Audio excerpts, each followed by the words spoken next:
예, 감사합니다. 오늘 말씀의 제목은 요셉의 믿음입니다. 미국에는 이 명예의 전당이라는 것이 있어요. 명예의 전당.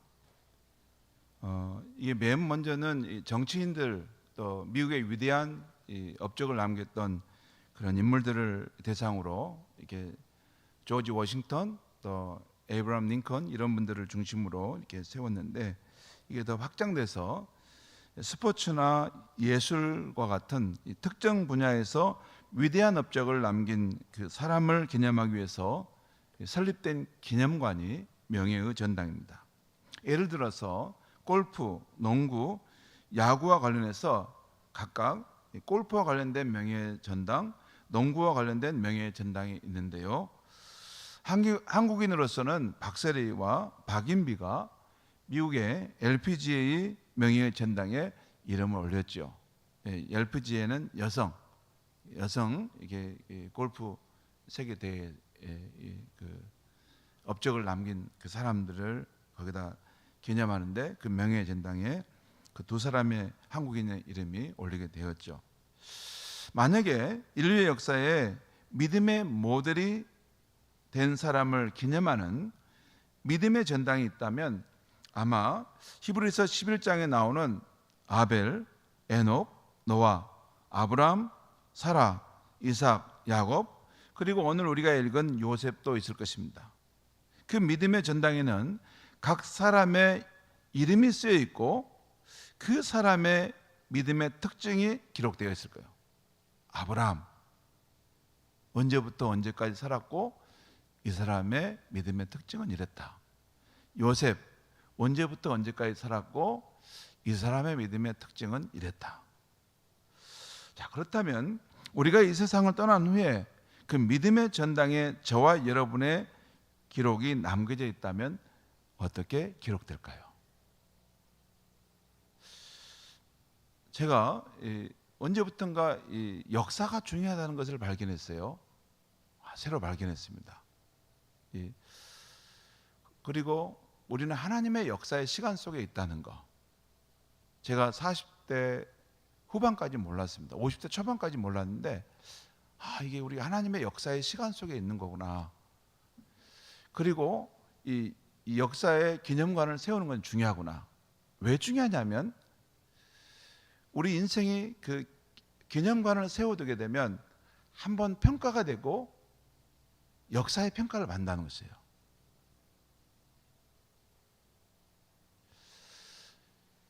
내 삶이 이렇게 살고 난 다음에 역사의 평가를 받는다. 이것을 알게 되면 사람이 더 고결하고 더 아름답고 더 훌륭한 목표를 가지고 살아갈 수 있습니다. 저는 우리 교회가 새로운 건물을 만약에 어디에 짓게 된다면 반드시 역사의 그런 것을 기념할 수 있는 그 공간을 두려고 해요. 그래서 순천 은성교회의 역사의 흐름 속에서 하나님과 함께 이런 역사적인 삶을 살아간 믿음의 선진들이 있었다. 이것을 남겨두려고 하는 것입니다. 저는 지금도 교회 안에서 이렇게 무슨 쪼가리가 흘러가고 이렇게 뭐가 하면 그냥 가볍게 안 봐요. 저게 앞으로 100년이 지나면 저 종이 한 장이 중요한 역사적 산 증거가 될 텐데. 이 인간 역사 속에서 그것이 기념되지 않는다 하더라도 반드시 하나님의 역사의 그 현장에서는 하늘의 믿음의 전당에서는 저와 여러분의 이 삶의 발자취는 거기에 기록되어 있을 거예요. 거기에 암흑에 몇 년 몇 월 며칠부터 몇 년 몇 월까지 살다. 그리고 그의 믿음의 삶은 이렇게 살았다. 그 특징은 이랬다. 이게 남습니다. 그런 생각을 해봤습니다. 자, 오늘 요셉의 믿음에 대해서 우리가 살펴보게 됐는데요. 이 요셉이라는 사람도 이 믿음의 전당에 중요한 인물이라고 할 수 있습니다. 우리는 오늘 히브리 11장에 나오는 이 요셉의 믿음에 대해 생각해 보는데 요셉이 어떻게 믿음으로 살았고 또한 요셉이 어떻게 믿음으로 죽었는가 이걸 살펴보려고 해요.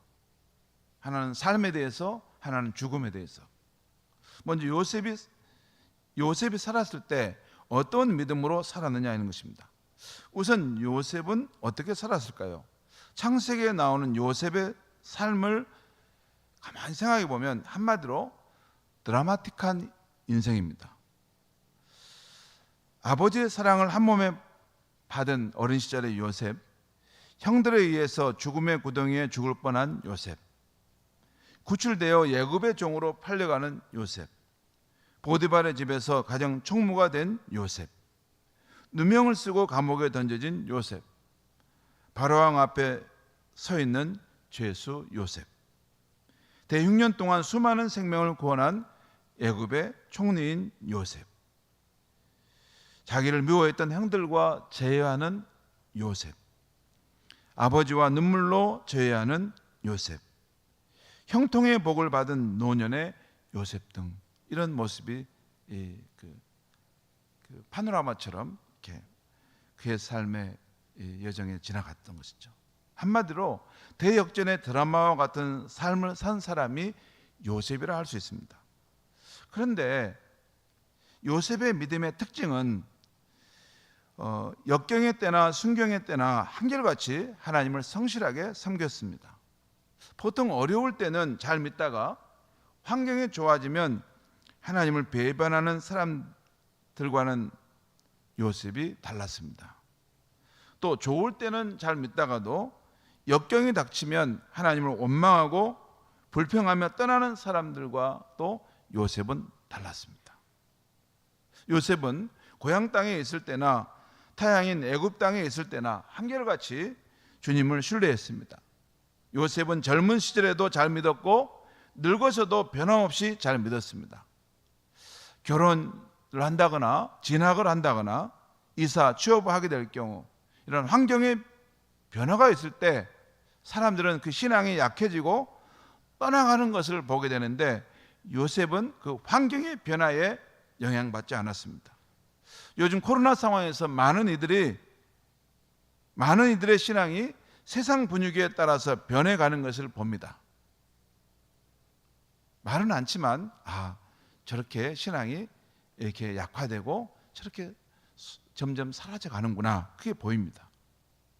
그런데 요셉은 그 변화되는 환경과 상황에 따라서 신앙이 이렇게 줄어들었다 사라졌다 이러지 않았어요.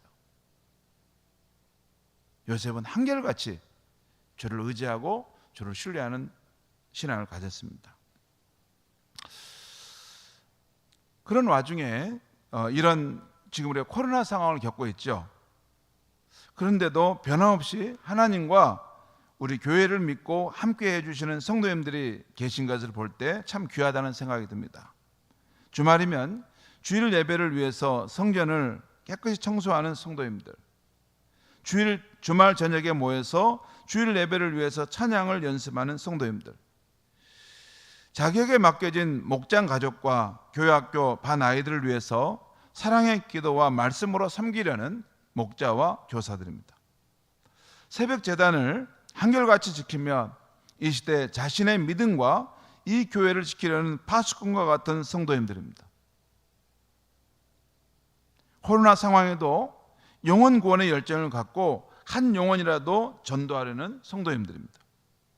그리고 하나님 나라 복음으로 주님의 제자를 세우라는 그 말씀에 순종하여 한 영혼을 주님의 제자로 세우려고 야훼게 헌신하는 성도들입니다. 또 주님의 몸된 교회를 위하는 일이라면 내일처럼 정성을 다해 수고하시는 성도님들을 보면 참 귀하다는 생각이 듭니다. 이 변화되는 환경에서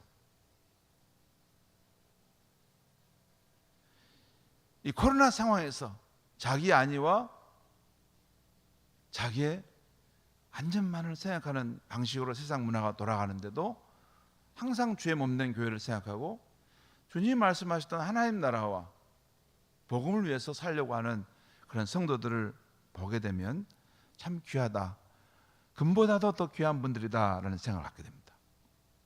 성도 여러분, 우리의 믿음이 요셉의 믿음처럼 변하는 환경에 관계없이 한결 같아지기를 바랍니다.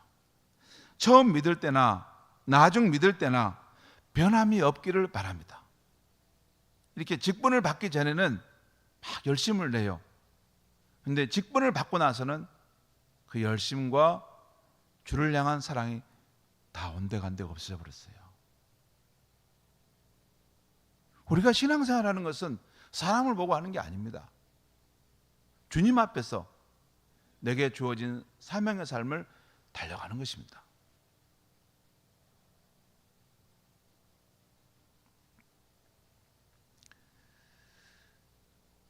처음 믿을 때나 나중 믿을 때나 변함없는 그런 신앙을 가져야 합니다. 내 삶이 잘 될 때나 안 될 때나 언제나 주님만을 더욱 의지하고 살아가야 하는 것입니다. 요셉의 일생을 가만히 묵상해 봤어요. 요셉의 일생을 묵상해 보면 눈물이 나요. 요셉을 생각하면 눈물이 나. 요셉은 하나님 나라에서 보상받지 않으면 안 될 사람이구나 할 만큼 눈물이 나요. 그의 삶을 묵상할 때 그도 우리와 같은 인간인데 어찌 힘들 때가 없었을까? 어찌 낙심될 때가 없었을까? 어찌 마음이 부서질 때가 없었을까? 하는 생각이 들었습니다. 분명히 있었을 것입니다. 언제였을까요? 여러분, 언제 요셉의 마음이 힘들었고 요셉의 마음이 무너지는 것 같은 때가 있었을까요? 내일 아니어서 잘 모릅니까? 아닙니다. 요셉의 삶을 조금만 묵상해 보면 금방 깨달아집니다. 눈으로 몇 가지 보이는 굵직굵직한 사건만 봐도 이렇습니다. 그 낯선 땅, 그 애굽의 보디발의 종으로 팔려왔을 때, 그 아버지를 떠나서 낯선 땅, 청소년기 때 거기에 왔을 때, 종으로 신분으로 떨어졌을 때, 아마 그날 밤에 요셉은 울면서 아마 잠을 잤을 거예요. 또한 그 보디발의 집에서 억울한 누명을 쓰고 감옥에 던졌을 때 아마 요셉이 그날 밤은 너무 힘들었을 거예요. 많이 울었을 거예요. 내가 하나님 앞에서 이렇게 의롭게 깨끗하게 살려고 했는데 오히려 이것이 내가 누명을 쓰고 이 칠흑 같은 감옥에 던져져야 한다니, 하나님은 과연 당신은 어디 있습니까? 라고 이렇게 손을 내뻗어 말을 하지 않았을지는 몰라도 요셉이 속으로 하나님 앞에 섭섭한 마음이 들었을 거예요. 그러면 요셉이 감옥 생활했을 때 룰루랄라 즐거웠을까요? 그런 건 없습니다. 여러분, 주와 함께함으로, 하나님 함께 하심으로 형통함은 있었긴 있었지만 감옥의 삶은 고달플 수밖에 없습니다. 그렇지 않습니까? 주님이 나와 함께하고 그러면서 힘이 되고 은혜가 되는 것은 있지만 그건 그거고 감옥의 삶은 고달프고 공고하고 힘든 것입니다. 감옥 체험 우리 한번 하면 행복할까요? 아닙니다. 아무도 알아주지 않는 이방 땅에서 부끄러운 죄명으로 그 감옥에 지금 갇혀 있지 않습니까? 아마 요셉을 함부로 대하려고 했던 사람들도 있었을 것입니다. 또 술 맡은 간원장이 나가면 꼭 바로 왕에게 자기의 사정을 말해주겠다고 했는데 그것을 잊어버렸어요. 2년 동안 아무런 소식이 들려오지 않은 것입니다. 그때도 요셉의 마음이 낙심이 되고 힘들었을 것입니다. 여러분, 하나님 함께 하셔서 은혜로운 것은 은혜로운 거지만 현실의 삶의 어려움은 그대로 어려움이 있는 것입니다. 또한 자기를 죽이려 했던 그 형들을 만나서 용서해야 할 때 요셉은 힘들지 않았을까요? 요셉은 우리와 똑같은 성정의 사람입니다.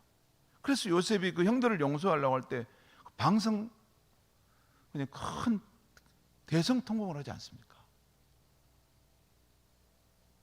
요셉이 그 형들을 용서하는 자리에 울었다는 표현이 이게 한 2번 나옵니다. 여러분, 그냥 용서하면 되지 왜 웁니까? 왜 울었을까요? 이게 하나님의 섭리와 하나님의 뜻을 생각하면 용서를 해야 되는데 인간적인 면에서 이것이 너무 힘든 거예요. 그 형들이 청소년기에 자기가 그 형들이 다 무더기로 자기를 몰려서 잡아 죽이려고 했던 것을 그 눈앞에 똑똑히 봤는데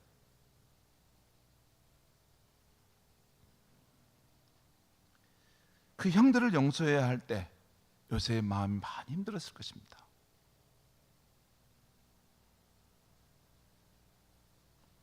그러나 그때마다 요셉은 하나님이 자신을 통해 이루어 가실 거룩한 꿈을 생각하고서 인내했을 것입니다. 지금까지 참아왔는데 이것도 참자. 분명 내가 다 알지 못하는 주님의 뜻이 있을 거야 하며 인내하면서 나아갔던 것입니다. 여러분, 요셉의 삶은 낭만적이지 않습니다. 요셉의 삶은 룰루랄라 그런 삶이 아닙니다. 하나님의 은혜가 있으면, 하나님이 그와 함께하면 그런 슬픔과 고통과 아픔이 다 없어져 버립니까? 아닙니다. 그대로 있습니다. 그대로 있지만 그것이 승화되는 것입니다. 예수를 믿고 하나님과 함께 동행하는 사람들은 무슨 이게 뭐냐면 아무런 그 어려움 없고 이런 거 막 이렇게 잘만 된다, 그렇지 않습니다. 그렇게 되면 그 인생이 성숙해질 수 있겠습니까? 여러분, 고난이 없는데, 환난의 삶을 거쳐가는 삶이 없는데 그 인생이 성숙해지고 깊어질 수 있겠습니까? 하나님의 성품을 닮은 사람이 될 수 있겠습니까? 그럴 수 없습니다. 인생은 마치 그 철을 불에 달궈서 망치로 치면서 연단할 때 이 귀한 그릇이 나오는 것이, 인생이라는 존재는 이게 환난과 어려움을 거치면서 정말 성숙한 사람이 되어가는 것입니다. 그것이 성경이 말하는 진리입니다. 그걸 피해 다니면서 이렇게 아주 훌륭한 사람이 된다? 다윗이 그랬습니까? 다니엘이 그랬습니까? 요셉이 그랬습니까? 그렇게 되는 것은 없습니다. 하나님은 우리를 그냥 좀 행복한 인간 정도 만들려고 이 땅에 보내신 거 아닙니다. 하나님께서 우리의 인생에 정말 복된 날은 장차 올 그 영광의 날에 주는 것이고, 이 세상 속에서는 우리가 하나님의 성품으로 늘 회복되어 가는 것입니다. 그 아들의 형상으로 빚어져 가는 것입니다. 그런 여정 속에서 때로는 환난이 있고 그 어려운 순간들을 우리가 통과해 지나가는 것입니다. 아무튼 요셉은 내가 다 알지 못하지만 분명 하나님의 뜻이 여기에 있을 거야 하면서 인내하면서 조금 더 인내해보자, 그러면서 아마 거친 숨을 내쉬고 넘어왔을 것입니다. 그게 요셉의 삶의 진실이었습니다.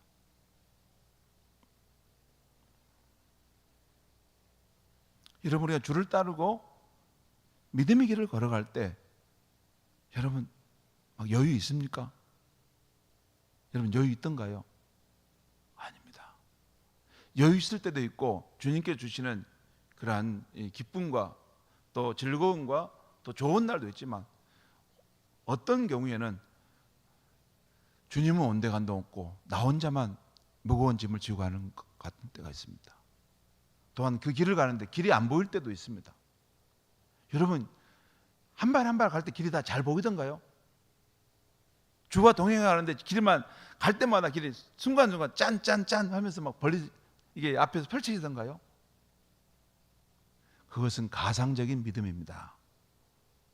가상적인 믿음이에요. 성경을 별로 안 읽어보면 그런 생각할 수 있어요. 성경을 읽어보고 믿음의 사람들이 어떻게 살았는가를 보면 그렇지 않았습니다. 주와 함께 동행하고 믿음의 길을 가고자 하는데도 때로는 주님은 안 보입니다. 또한 가야 될 길은 안 보이는 거예요. 어디로 가야 될까? 그것이 우리의 믿음의 삶입니다. 그래서 주와 함께 동행하고 믿음의 길을 갈 때도 요셉도 그랬고 우리도 어려울 때가 자주 있고 힘들 때가 자주 있습니다. 요셉은 어려울 때마다 힘들 때마다 주님이 나의 사정을 다 분명히 아신다는 그 믿음을 갖고 다시 한번 인내하며 변치 않는 믿음의 사람으로 그 길을 걸어가는 것입니다. 그래도 주님이 내 친구잖아. 주님이 내가 가장 의지하는 분이시잖아. 그 주님을 생각하면서 의지하고 가는 것입니다. 여러분, 그 방식 말고 다른 더 편안한 방식으로 주와 동행하고 이렇게 놀라운 그 차원의 믿음의 세계를 경험한다. 그것은 제가 지금까지 58세인데 지금까지 믿음의 여정을 늘 치열하게 달려왔는데 그런 길은 없습니다. 그렇게 안 해요. 하나님은 우리를 그렇게 성장시키지 않습니다. 주님과 동행하면서 우리가 순간순간 기쁨도 얻고 즐거움도 얻고 용기도 확신도 얻기도 하지만 때로는 주님이 없는 것 같은 영혼의 어두운 밤을 지나갈 때가 있어요. 그러면 많이 웁니다. 그리고 주님 부르짖고 찾고, 주님 왜 길을 보여주지 않는 것입니까? 어디로 가야 합니까? 그러면서 더 고난도의 상황 속에서 주와 동행하고 주를 의지하는 삶을 배워가는 것입니다. 그러면서 깊은 시면의 믿음이 형성되어 가는 것입니다. 그래서 마지막 순간에는 죽음의 강을 넘을 때 아무것도 보이지 않는 상황, 오직 주님의 약속의 말씀 그 하나, 그것만 굳게 붙잡고 눈을 감는 것입니다. 그것이 가장 고난도의 믿음의 단계를 넘어가는 것이죠. 그러면서 우리가 주님이 계시는 그 천국으로 들어가는 것입니다. 예. 아무튼 어려울 때, 힘들 때가 있어요. 여러분 갈 때, 근데 너무 이렇게 그 고비고비 넘어갈 때 너무 힘들어서 지금 여기도 어떻게 넘어갈 수 있을까? 그때도 여러분 많은 용기가 필요해요. 대단한 용기. 조금만 그 고비만 조금씩만 넘어가면 됩니다. 큰 대단한 인내 말고 그 주저앉고 싶을 때 주저앉지만 마세요. 길을 더 이상 가고 싶지 않을 때 길을 멈추시면 마세요. 그냥 겨우겨우라도 걸어가고 주저앉고 싶을 때라도 서 있고, 그것도 믿음입니다. 그것도 인내하는 믿음이에요. 그것이 쉬운 게 아닙니다. 절대. 그렇게 하면서 점점 우리가 주와 함께 동행할 때 정말 성숙한 믿음이 되어가는데, 점차 이제 어떤 환경에서도 좋을 때나 나쁠 때나 주와 동행하는 믿음의 삶을 살아가게 되어가는 것입니다. 요셉이 그랬어요. 요셉이 여유롭게 간 것이 아니라 숨가쁘게 겨우겨우 넘어갈 때도 요셉도 많이 있었을 것입니다. 그래도 포기하지 않고 인내하면서 주님의 길을 갔던 것입니다. 이것이 요셉의 삶 속에서 그가 한결같이 주님을 성실하게 섬겼던 신앙의 모습이었어요. 다음으로 요셉이 임종시에 어떤 죽음으로 죽었는가, 어떤 믿음으로 죽었느냐인 것입니다. 오늘 히브리서 11장 22절 말씀 다시 한번 보겠습니다. 22절, 믿음으로 요셉은 임종시에 이스라엘 자손이 떠날 것을 말하고 또 자기 뼈를 위하여 명하였으며, 이것은 오늘 창세기 50장 오늘 그 말씀을 22절 말씀 거기서부터의 내용을 축약해서 지금 표현한 것입니다. 오늘 히브리서 저자는 요셉이 임종으로 죽어갈 때도 믿음을 따라 죽었음을 전하고 있어요. 여러분, 우리가 믿음으로 이 세상을 살아야 하지만 이 세상 떠날 때도 믿음으로 죽을 수 있기를 바랍니다. 믿음으로 사는 것만이 중요한 것이 아니에요. 믿음으로 죽어가는 것도 할 수 있어야 돼요. 나 누구는 예수 그리스도를 나의 구주로 믿음으로 죽습니다. 주님 내 영혼을 받아주소서. 그 믿음을 가지고 죽을 수 있어야 되는 것입니다. 우리 인생의 여정 처음과 중간뿐만 아니라 하나님이 부르시는 마지막 그 순간에도, 내 호흡이 마지막 끊어지는 그 순간에도 믿음으로 죽음을 맞이하는 신앙인들이 복된 사람인데, 요셉이 바로 그렇게 임종시에도 믿음을 고백하고 생을 마쳤다는 것이에요. 그러면 요셉은 임종시에 어떻게 믿음으로 죽음을 맞이했습니까? 오늘 22절 말씀을 보면 믿음으로 요셉은 임종시에 이스라엘 자손들이 떠날 것을 말하고 또 자기 뼈를 위하여 명하였으니 라고 나와요. 창세기 50장을 보면 이때 요셉은 아직 애굽의 총리였습니다. 그런데 그는 자기 후손들에게 내가 죽은 후에 하나님이 여러분을 돌보시고 인도하실 것이니 그때가 되면 여러분은 이 애굽 땅에 머무르지 말고 가나안 땅을 향해서 떠나십시오라고 합니다. 왜 떠나라고 했을까요? 왜 떠나라고 했죠? 요셉은 그의 선조들로부터 아브라함과 이삭과 요셉으로부터 하나님이 약속하신 말씀을 들었고 또 믿었기 때문입니다. 하나님이 뭘 약속했습니까? 창세기 15장 13절 14절에 보면 들으면 됩니다. 하나님이 아브라함과 그 자손에게 이렇게 약속했습니다. 특별히 아브라함을 대표로 해서 약속을 하셨는데 이렇게 했어요. 창세기 15장 13절 14절에 보면 여호와께서 아브라함에게 이르시되 너는 반드시 알라 내 자손이 이방에서 객이 되어 그들을 섬기겠고 그들은 400년 동안 내 자손을 괴롭게 하리니 그들이 섬기는 나라를 내가 징벌할지며 그 후에 내 자손이 큰 재물을 이끌고 나오리라. 그리고 4대가 지나면 그곳에서 너희가 그곳에서 벗어나 내가 약속한 땅으로 돌아올 것이다 라고 말씀하십니다. 이 이야기를 아마 요셉은 할아버지 또 아버지로부터 이 이야기를 전수받았을 거예요. 하나님께서 아브라함에 약속하셨던 이 말씀이 반드시 성취될 것을 요셉은 믿었습니다. 또한 이 약속이 성취될 때가 가까이 왔음을 알았습니다. 그래서 요셉은 이스라엘 자손들에게 머저나 이 애굽을 떠나야 할 것을 말했던 것입니다. 지금은 우리가 잘 살고 형통하고 여유롭지만 아니다. 때가 되면 이곳에 바로가 마음이 변해서 우리를 몰아치는 때가 올 것이다.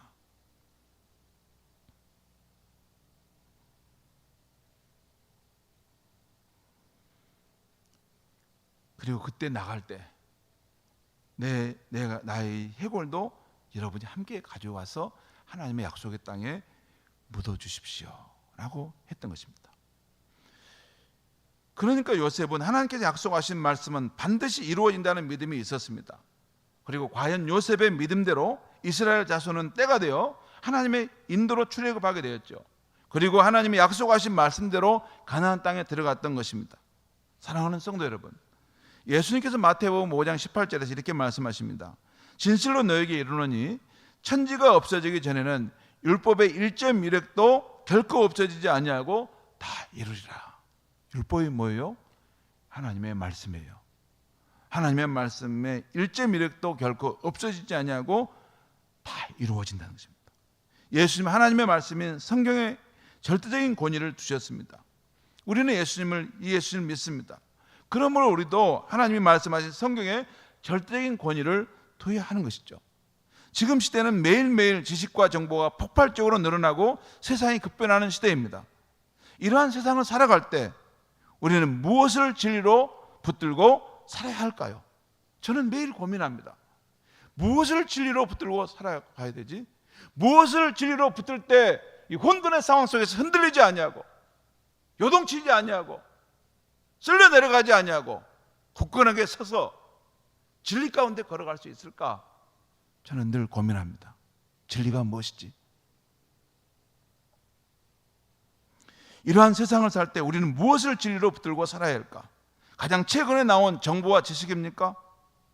세상의 철학과 인문학입니까? 인생의 선배가 전수해준 경험적 지식입니까? 우리 자신이 검증해온 그런 경험의 내용입니까? 물론 다 어느 정도 알아야 합니다. 그런 지식과 정보들이 도움이 될 때도 있습니다. 저도 유튜브에서 그런 내용을 볼 때가 있어요. 저것은 일정 기간 우리 인생에 좀 도움이 되는 이야기구나 메모해 둘 때도 있습니다. 그러나 그런 지식들이 우리의 생명을 구원해주고 우리를 하나님의 형상을 닮은 인간이 되도록 더 고결하게 살아가도록 지켜줄 수 있을까요? 그런 지식들이 불확실한 세상 속에 살아갈 때 우리에게 확신을 주고 낭패를 당하게 하지 않을 수 있을까요? 막 주식 정보들이 쏟아 나오고 막 비트코인 정보도 쏟아 나오고 부동산 정보도 쏟아 나오고 경기 정보도 쏟아 나옵니다. 그런 지식을 다 붙들고 살아가면 낭패를 안 당할 자신이 있습니까? 또 그런 지식들을 우리가 두렵고 절망적일 때 하나님의 말씀이 주는 것 같은 위로와 용기와 소망을 줄 수 있을까요? 비교될 수 있을까요? 여러분, 저도 가끔 이렇게 유명한 시인이 쓴 시도 보고 이렇게 그 마음에 따뜻한 위로가 되는 글도 보고 그래요. 조금 주죠. 조금 위로를, 마음을 좀 이렇게 풀어주는 정도죠. 그런데 하나님의 말씀이 주는 것 같은 위로와 용기와 깊은 소망을 줄 수 있을까요? 성도 여러분, 우리가 이 세상에서 참으로 의지할 분은 주님밖에 없음을 확인해 가는 것처럼 우리가 이 세상에서 참으로 의지할 진리와 책은 오직 하나님의 말씀과 성경밖에 없다는 것을 점점 확신해 가지 않습니까? 그런 진리를 담고 있는 책이 성경 이외에 또 있을까요? 그런 확신이 안 가십니까? 그렇다면 혹시 우리가 이 하나님의 말씀과 성경에 대해서 잘 알지 못하는 것은 아닙니까? 여러분, 이 성경을 가까이 하고 이 성경을 내 생의 양식으로, 삶의 양식으로 이걸 취하게 되면 이 안에 놀라운 그런 진리들이 담겨 있는 것입니다. 저는 인문서적이나 신앙서적도 자주 읽고 또 가능하면 뒤떨어지지 않기 위해서 읽습니다. 그런데 최근에는 이 성경과 하나님의 말씀을 더욱 사랑하고 의지하겠다는 마음을 갖게 되었습니다. 매일 아침 우리 성도님들과 함께 성경 2장씩을 조용히 묵상하고 읽어갑니다. 그 외에도 복음서든지 서신서든지 자주 시간 되는 대로 이 성경 말씀을 읽어야겠다는 생각을 하게 됐습니다. 저희 어머니가 물려주신 낡은 성경책을 펴서 보곤 하는데 한밤중에도 새벽에도 읽곤 합니다. 때로는 내용을 이해하기도 하고 때로는 피곤하게 읽다가 스르르 잠이 듭니다. 그래도 읽고 싶습니다. 성도 여러분, 왜 우리가 이 성경을 더욱 사랑하려고 하는 것입니까? 이 성경에는 우리가 살아가는데 꼭 필요한 생명, 진리, 지혜, 믿음, 사랑, 소망의 말씀이 담겨있기 때문입니다.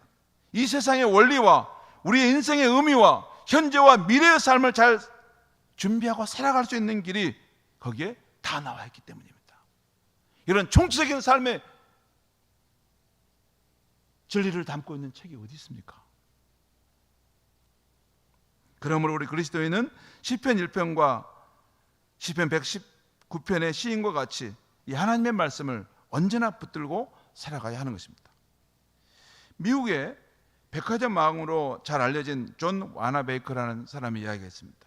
그는 가난하게 태어나서 어린 시절부터 벽돌 공장에 가서 일을 해야 했습니다. 물론 세상 학교에 다니지 못했습니다. 그러나 주일에 되면 언제나 주일학교에서 하나님의 말씀인 성경을 배웠습니다. 그 9살이 되었을 때 자기 월급을 아껴서 처음으로 성경책을 샀습니다. 그때부터 그는 틈만 나면 부지런히 성경을 읽었습니다. 그 성경책이 다 헤어질 정도로 읽고 또 읽었습니다. 그 뒤에 그는 하나님의 축복을 받아 큰 사업가가 되었습니다. 그런 뒤에도 그는 그때의 헤어진 성경만큼은 늘 간직했습니다. 그러자 이따금 사람들이 물었습니다. 당신은 왜 그렇게 성경을 사랑하고 또 주일이면 아이들에게 그 성경을 가르치는 일을 계속하는 것입니까? 그가 나중에 미국의 최신부 장관이 되었는데 그 장관일 때도 주일이면 반드시 그가 속한 교회에 가서 예배를 드리고 주일학교 아이들에게 성경을 가르쳤던 것입니다. 그래서 물었던 거예요. 당신은 이 아이들에게 왜 그 성경을 이렇게 가르치려고 하는 것입니까? 그때마다 그는 자기가 어릴 때 읽던 그 성경, 다 헤어진 성경을 꺼내들고 이렇게 대답했습니다. 바로 이 성경책이 오늘의 저를 만들었기 때문입니다. 저는 이 귀한 믿음의 유산을 반드시 우리의 사랑하는 자녀들에게 물려주고 갈 것입니다 라고 말했습니다. 성도 여러분, 요셉이 어떻게 그 불가능한 환경 가운데서도 믿음으로 살 수 있었을까요? 요셉이 어떻게 그 불가능한 상황 가운데도 형들을 용서하고 사랑할 수 있었을까요? 요셉이 어떻게 그 임종하는 그 상황 속에서도 이제 한 줌의 흙으로 돌아가는 그 절대적인 절망의 상황 속에서도 내일에 대한 소망을 품고 죽어갈 수 있었습니까? 요셉은 자신과 함께 하시는 영원하신 하나님, 그 약속의 말씀을 굳게 믿었기 때문입니다. 그것밖에 없는 것입니다. 다른 거 없어요. 다른 거 없습니다. 여러분, 우리의 생명을 걸 때는 세상의 어떤 학자나 철학자가 내놓는 책에 생명을 거는 것은 어리석은 일입니다. 왜? 그 학자도 그 철학자도 자기 죽음의 문제를 해결하지 못하고 한 줌 흙으로 돌아가는 사람이기 때문에 그래요. 죽으셨지만 다시 3일 만에 부활하신, 그래 지금도 살아계신 예수 그리스도의 그 말씀에 담겨져 있는 그 성경에 내 생명을 걸고 죽어가는 것은 소망 있는 선택인 것입니다. 하나님 아버지와 예수 그리스도께서 약속하신 이 성경 말씀을 굳게 의지할 때 우리도 또한 어떤 상황에서도 믿음과 사랑과 소망의 삶을 살 수 있는 것입니다. 사랑하는 성도 여러분, 하나님의 말씀인 이 성경에 절대적인 권위를 두고 살아가십시오. 영어에 그런 말이 있어요. 아무리 강조해도 지나치지 않다. 투투라는 표현이 나오죠. 아무리 강조해도 지나치지 않다는 것은 여기에 해당됩니다. 하나님의 말씀, 영원하신 하나님의 말씀에 그 세상의 어떤 것보다도 가장 높은 권위를 부여하시고 하나님의 말씀을 붙들고 살아갈 수 있기를 바랍니다. 이 하나님의 말씀은 한 말씀도 땅에 떨어지지 않고 살아있어서 반드시 이루어지는 말씀이기 때문입니다. 기도하겠습니다. 하나님 아버지, 오늘 이 밤에 믿음의 전당에 있는 한 인물 요셉의 삶에 대한 것을 보았습니다. 요셉은 살아있을 때도 한결같은 모습으로 성실하게 주님을 믿고 섬겼습니다. 하나님, 우리의 삶도 환경의 변화에 관계없이 좋을 때나 어려울 때나 늘 인내하면서 주님을 배반하지 않고 주를 신실하게 따라가는 하나님의 자녀가 되게 하여 주시옵소서. 또한 우리가 하나님의 말씀, 이 성경에 우리의 삶에 가장 가치를 두고 늘 이 성경을 가까이 하며 이 성경에 있는 하나님의 말씀 속에서 이 세상을 살아가는 지혜와 사랑과 능력과 소망과 위로와 평안을 얻을 수 있게 해주시고 이 현재의 삶과 미래의 삶에 일어날 그 일을 준비할 수 있는 하늘의 지혜를 얻는 성경 말씀이 되게 하여 주시옵소서. 예수님의 이름으로 기도하옵나이다.